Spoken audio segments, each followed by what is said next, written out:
Oh,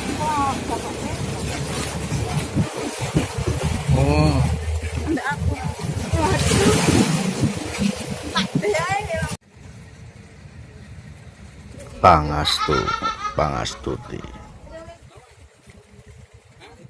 Kita berjumpa kembali dengan kami, keluarga besar Kumambange Watu Hitam. Dalam kesempatan kali ini, kami akan memberi pengetahuan hal harta karun berupa emas yang berada di Nusantara. Kami memberi pengetahuan hal harta karun berupa emas yang berada di Nusantara agar pada terhindar dari penipuan-penipuan atau pengambilan harta karun berupa emas secara gaib.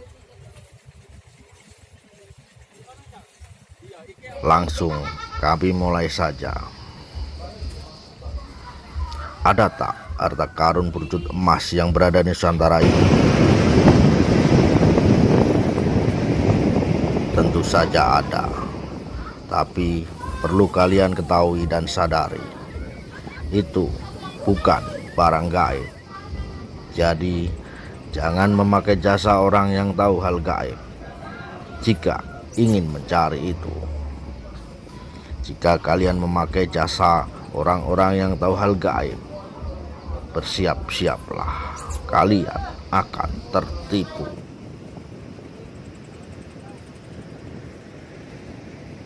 Kami akan bercerita sedikit salah satu asal-usul harta karun emas yang berada di Nusantara.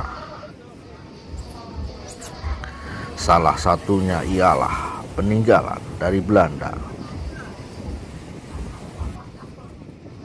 Saat dulu Belanda kalah perang dengan Jerman, tidak semua emas milik Belanda yang berada di Nusantara bisa dibawa pulang ke Belanda. Seperti jika ada 10 ton yang berada di Kalimantan, hanya sanggup dibawa pulang 7 ton ke Belanda. Yang 3 ton inilah disembunyikan. Itulah salah satu contoh harta karun berupa emas tinggalan Belanda yang berada di Nusantara.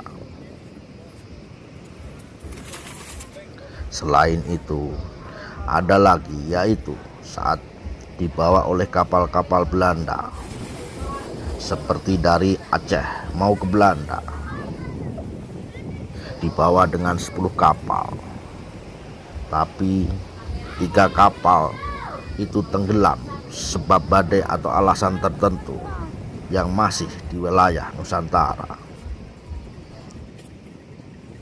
Juga bisa disebut harta karun berupa emas yang berada di Nusantara peninggalan Belanda. Perlu kalian ketahui, emas-emas itu tidak gaib. Salah besar jika kalian berpendapat emas-emas itu bisa ditarik atau diambil dengan cara gaib, meski dengan sesaji minyak ataupun kemenyan yang harganya mahal. Tidak sedikit orang-orang yang telah tertipu dengan cara penarikan secara gaib. Jangan sampai kalian ikut-ikutan tertipu.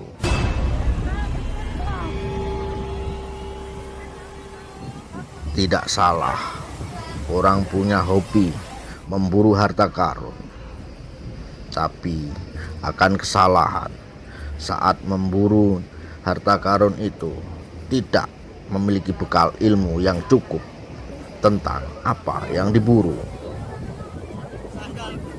sebab akan mudah tertipu. Memburu harta karun berupa emas, kalian harus melajari. Pertama-tama ialah harus tahu berat emas itu seperti apa. Seukuran bungkus rokok ada berapa kilo? Satu batang ukuran umum batangan emas ada berapa kilo? Hal ini harus pada diketahui jika ingin memburu emas. Emas sama kuningan itu berbeda. Hanya memegangnya saja sudah tahu bedanya. Meski kuningan itu disepuh memakai emas. Emas itu termasuk benda paling berat. Dari kalian paham hal berat emas, kalian sudah terhindar dari tukang tipu emas dan bisa membedakan itu emas apa kuningan, atau itu emas atau kuning sari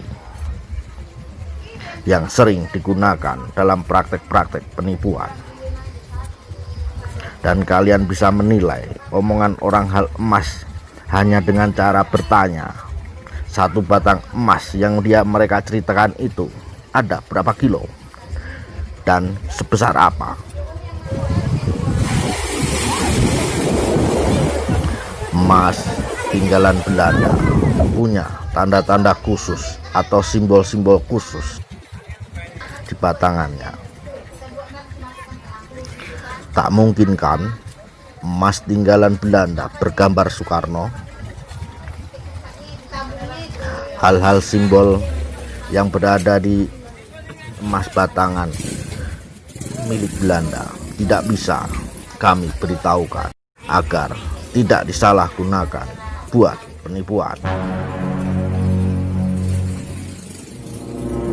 Pesan kami, jika kalian memakai jasa orang pintar atau dukun atau paranormal, pakai sajalah untuk agar terhindar dari bahaya saat kalian memburu harta itu. Seperti terhindar dari bahaya binatang-binatang buas maupun binatang berbisa,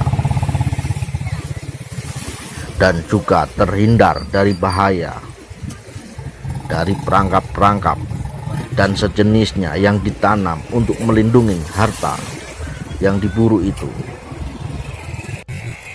Jangan kalian pakai orang pintar itu atau dukun atau paranormal itu untuk mengangkat secara gaib, sebab bukan begitu caranya. Rahayu.